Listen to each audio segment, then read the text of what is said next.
Welcome to Frances Reads Her Bible. Today I'm moving on to Genesis 38, and Genesis 38 is about Tamar and Judah. Judah is the son of Jacob and Leah. So, about that time, Judah left his brothers and went to stay with a man named Hira, who was from the town of Adullam. There, Judah met a young Canaanite woman whose father was named Shua. So he married the daughter of Shua, and she bore him a son whom he named Er. Then she became pregnant again and bore another son and named him Onan. Again, she had a son and named him Shelah. Then Judah was at Akzib when the boy was born. That's when Shelah was born. So now Judah has three sons from the daughter of the daughter of Shua, who he met when he went to meet his friend Hira in the town of Adullam. So for his first son Er, Judah got a wife whose name was Tamar. Er's conduct was evil and he displeased God, so the Lord killed him. Then Judah said to Er's brother Onan, "Go and sleep with your brother's widow, fulfill your obligation to her as her husband's brother, so that your brother may have descendants." But Onan knew that the children would not belong to him. So when he had intercourse with his brother's widow Tamar, he let the semen spill on the ground instead of letting it go into her, so that there would be no children for his brother. What he did displeased the Lord, and the Lord killed him also. So I wonder how wicked Er was that God was so displeased, as in his conduct was evil. Just imagine that kind of man that even God looked down like, nah, nah, nah, nah, this person, no, he can't stay. He can't stay, and God killed him. And then his brother Onan, his younger brother Onan, must have disliked him. He must have been so wicked to his brother, that's Er, for Onan to say, no, this wicked man is not going to have children through me. Never, never, never. And he was wasting the seed because those children were going to belong to his brother and not him. Again, you can look at like this dysfunction that has passed from Esau and Jacob down to Judah's children, to Judah and his brothers, now to his own children. No love for their sibling. No, no. Okay, let me just try so my brother can have one child to live after him. Nothing. That's dysfunction. Like I've always said, spilled onto these guys too. And then God got angry and killed him too. It's just the wife I pity in all this. Also, this tradition reminds me of, it happens in my culture. I'm Igbo from Nigeria, and it's happened a lot in the past. But I know I heard some parts of the Igbo land still do it today. When a man dies, his younger brother or some male member of his family inherits everything, even his wife inclusive. And then if the man does not have a child, his brother or whoever it is impregnates the wife, and any child, especially a male child, that comes through the first male child also belongs to the dead man, something like that. So it's the culture seems familiar. It is been abolished in many parts, but some parts, as I heard, but some people still do it. Some parts of, yeah, still do it. The wife becomes inherited. Like I said, if there's no children, the wife gives birth to the dead man, for the dead man through his brother. So it's the same thing here, you know. In all this is the widow I pity, from one man to the other. No choice, really. So another thing is, God can, I don't, God is the same yesterday, today, and forever. He can, look at people and be like, no. Maybe he looked at them and felt there was no chance of redemption for that guy to have been whatever described as his conduct was very evil, as in conduct was evil and displeased the Lord. Well, anyway, so in 11, Judah said to his daughter in law Tamar, "Return to your father's house and remain a widow until my son Shelah grows up." Imagine, she didn't even have a choice to remarry. She had to stay and wait for a small boy to grow up. He said this because he was afraid that Shelah would be killed, as his brothers had been, so Tamar went back home. Another thing is, people might say, oh, the Er and Onan, Abi, what's his name again, were evil, or especially Er was evil because their mom was a Canaanite. Judah didn't marry from his own people; he married from another land, from the Canaanites. His wife was a Canaanite. So now Tamar has been sent back home. So after some time, Judah's wife died.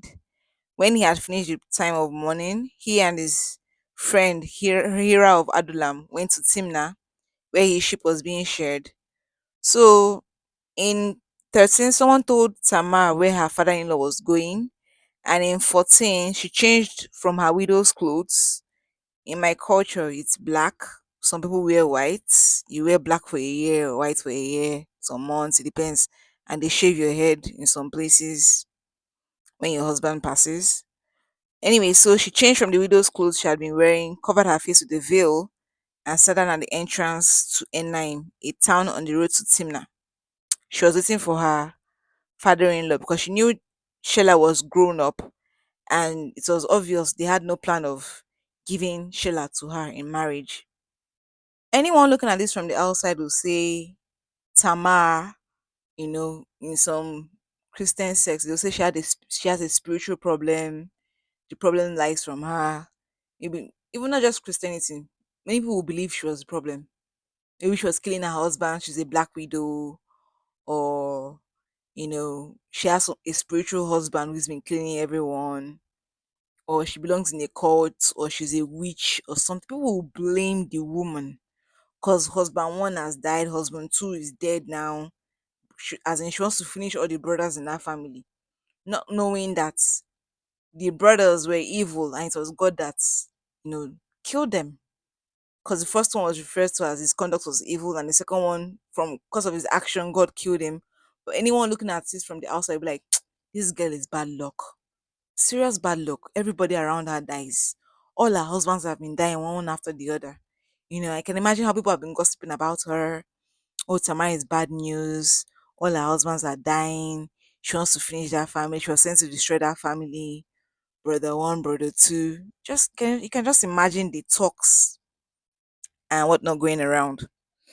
So when Judah saw her, because I think prostitutes then they don't show their faces, they wear veils.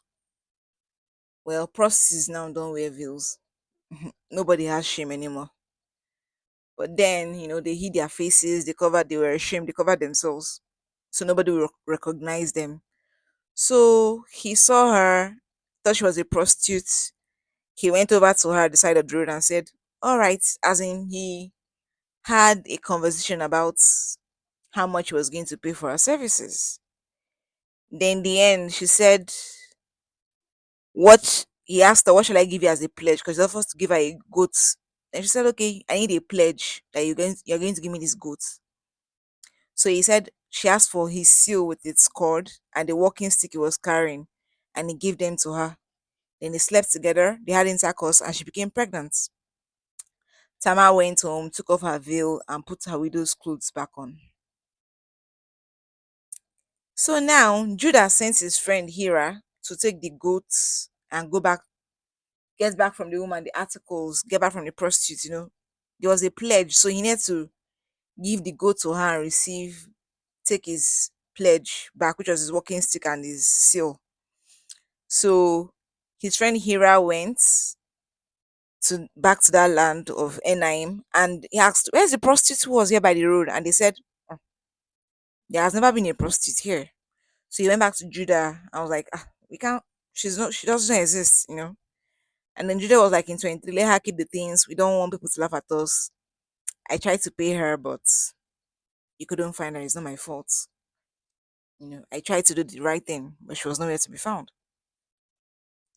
I can't imagine being a woman at that time.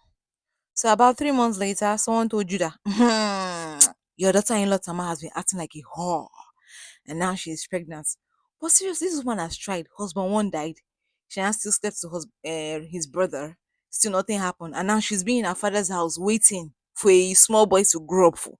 Only God knows how many years she had to wait. And Judah was like, take her out and burn her to death. Really? Someone who was dedicated to your whole family? From your first son to your second son? no child, and now she kept her life on hold, waiting for your young son to grow up. And now he's growing, you refuse to give the child to her, and she was supposed to keep waiting forever, no life of her own. So as she was being taken out to be born to death, she sent word to her father-in-law, and I'm pregnant by the man who owns these things. Look at them and see whose they are. This you with his cord and this walking stick. Then Judah recognized them and said, "Oh, she is in the right. I have failed in my obligation to her. I should have given her to my son Shelah in marriage." And Judah never had intercourse with her again. So in the end, she was going to have twins. Then in 28, while she was in labor, one of them put out an arm. The midwife cut it, tied a red thread around it, thinking it was going to be born first. But he put his arm back and his brother was born first. Then the first brother was child was named Perez. This is how you break your way out. That's what that name meant or means. Then his brother with the red thread on his arm was named Zerah, which means bright like the red dawn, because of that red thread, I think. So imagine how Tamar would have been burned to death. And the interesting thing, she now gave birth to two sons. These two sons feel like a replacement of Er and Onan, the first and second sons of Judah. And also, it was from these two sons of Tamar that the lineage of our Lord Jesus Christ came out from. Can you imagine that? The lion of the tribe of that Judah tribe of Judah was from her two sons, you know? So just imagine if she had been born to death. Those two sons would have died in her womb. Just imagine it. Imagine how women in that time suffered. She was like a property. That's what she became, a property. In Igbo culture, women are inherited. It's crazy. And then women can't even inherit in many places in Igbo culture. You can't inherit. And then so Sama was like property being passed from one brother to the other, and she couldn't live her own life. She couldn't get married. She had to wait. She was now like a property in that family. Imagine take her out and burn her. Ha. I guess Tamara knew her circumstances and she knew that, yeah, I'm a property in this family, and if I'm ever going to have children, I have to take matters into my own hands. And she did what she did to her father in law, Judah. Of course, his wife was dead already. So that's what she did to have children, because, or maybe obviously she knew she couldn't go anywhere else. She had to be in that family forever. It's weird. I don't fully understand the culture then, but I kind of understand it because it feels similar to some parts of the Igbo culture. So yeah, that was what happened. It's sad, the circumstances of women then, even circumstances of some women in my culture. It really is sad. And then what I've learned from this chapter, aside from whatever women go through, is sometimes you have to take matters into your own hands, like Tamar did. And then sometimes some people die not because the devil killed them. It could be God killing, taking them out of the way for some reason we do not know. Because, like I said, if anybody had looked at this family from outside, be like, this girl is evil. Tamar is a witch, not knowing that it was God that killed those two men. Anyways, as always, my name is Francis Okeke, and this is Francis Reads the Bible. God bless you and goodbye.